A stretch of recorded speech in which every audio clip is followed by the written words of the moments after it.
a political solution. Why are lordships finding some constitutional solution that doesn't fit into this? That's not what your law, you have to, please look at it this way, Malad. If the process was political, the solution has to be political. Now, how that solution comes about is not neither for your lordships, not for us to suggest. This is something that they have to do in collaboration. The initial part was political, now it has to be constitutional. No, Malad, if that is so, Malad, now it's constitutional. For that I'll come to a little later, but Malad, the answer to the question is that the Constituent Assembly was framing the constitution of Jammu and Kashmir, knew that after that task was over, it would end, and was signing a death warrant under 370 sub-article 3 that now you can abrogate the constitution. Well, that can't, I'm sorry, Malad, on a plain reading of 370, I have the greatest respect for your lordship. Therefore, the sequitur of your submission on the proviso to clause 3 is that once the Constituent Assembly has formulated the constitution of J&K, which has been adopted, Yes. the proviso ceases to have any existence. Yes, and 370 ceases to have effect. Therefore, 370. 370 ceases to have effect. 3 has ceases to have effect. Sorry, 370 or Sub-article 3 ceases to have. Therefore, 370 Yes. bracket 3 ceases to have effect. Yes. In which case, 370 by itself, apart from 370 clause 3, assumes a permanent character. It's permanent in the sense that, well, what is left of this autonomy that we are talking about? If the argument is it is just a shell, what is it that you're trying to do? What is the argument today, Malad? I've heard it, Malad, several times over. What is left is only a shell. Everything is already there. That there's a contradiction in their argument. Well, I'm only saying, Malad, sir. Just one. Yeah. There's a contradiction in their argument. They said that main substantial part of the constitution, including 356, is now fully applicable. But what was the main stumbling block was section 6 and 35.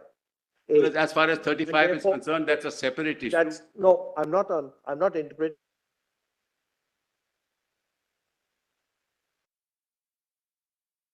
Complete adoption of the Indian Constitution in total, in completely, as in case of other states. Strike down 35A. Well, I don't understand where we are getting here. If this is the only stumbling block, you strike down 35A. That's the judicial way.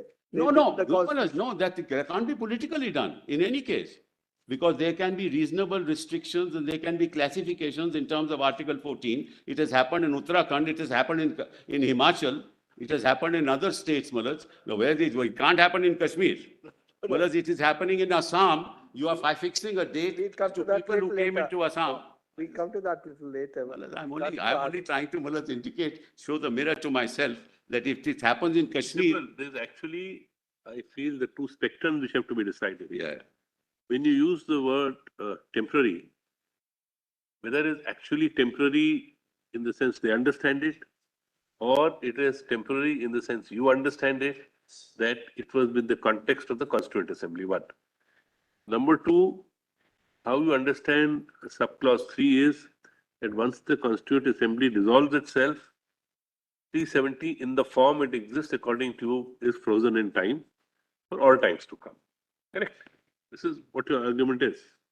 No, 370 sub-article 3, Manas. The rest of it is still remaining. Yes, I'm saying 370, the remaining part is frozen as period of time because of the historical perspective.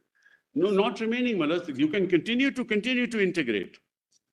3 is frozen. 3 goes to the remaining part subsidy. Yeah, absolutely. They say no, 373 is not limited to that stage because of the manner COs have been issued and can extinguish themselves. That COs have been issued not in under 3. Then comes the methodology, whether they could have done it or not. But the COs have not been issued under 3. This is the problem, Maharaj. These COs can continue to be issued. All of them are under 1.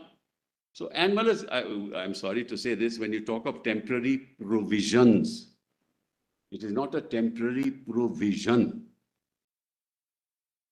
Ultimately, therefore, it will boil down to this, that there is in our constitution, if we accept your submission, there is in our constitution a provision to which even the amending power, which is available in respect of the rest of the constitution, is unavailable. It's unavailable because it's been amended. 368 has been amended with a proviso. And there is, in that sense, a provision of the constitution which lies even above the basic structure of the constitution.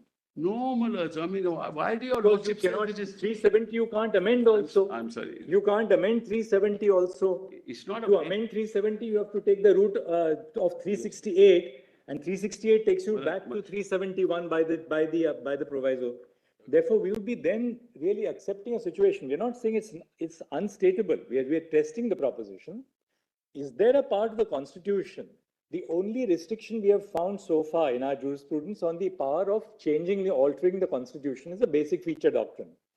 We are now going to add one more, which is that Article 370 lay even beyond Article 368 No, and much but beyond the let- basic structure doctrine, because you can't touch Article 370. It assumes a character of permanence. Well, this is getting Isn't more that- interesting. This is even getting more interesting. Well, let me now ask myself a question. Supposing I were to file a petition tomorrow in this court that the proviso to 368 is unconstitutional. 368 too. Supposing I were to file the petition, and what my lord is saying is upheld, is right. That how can you do that? Strike down the proviso to 368 and amend it under 368. There are hundreds of ways of doing the same thing, Mulaz, but we are testing the proposition in the context of what they have done.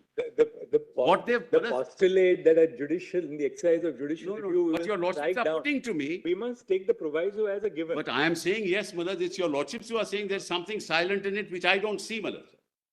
I don't see the silence in that proviso where the perpetuity of a presidential notification can be issued at any time, even after Mulaz, even. Because the two plain consequences of your submission are, first, once 370 clause 3 goes out of operation for all intents and purposes, 371 and 2 have a permanent character in the Constitution.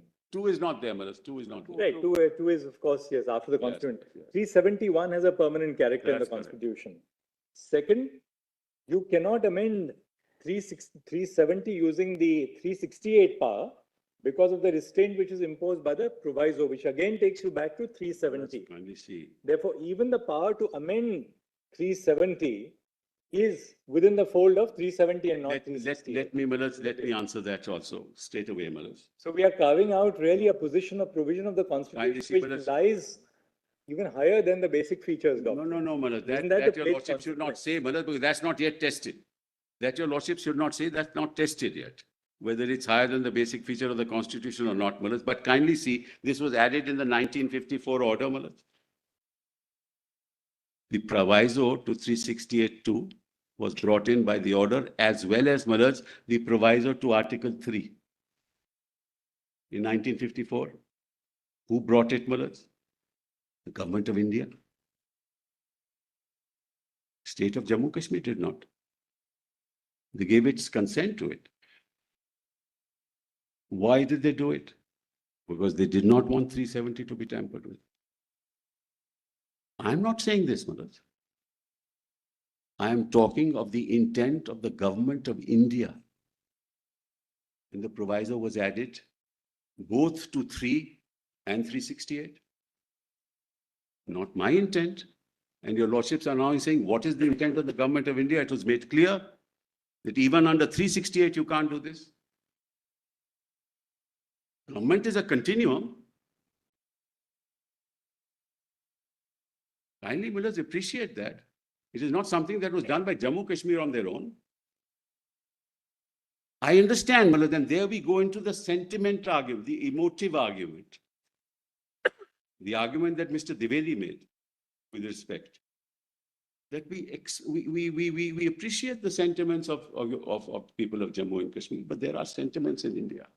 Well, with the greatest respect, I humbly pray that we are dealing with the Constitution. Well, it's a sentimental thing. I also have sentiments with a lot of things. But when we come to court, we discard do away with what our heart, the nature of our heartbeat, and come to brass tacks and interpret the Constitution. You can pepper it with emotive instincts, Mulaz, but you can't get away from the plain language. And my respectful summation to your lordships is a political process must have a political solution.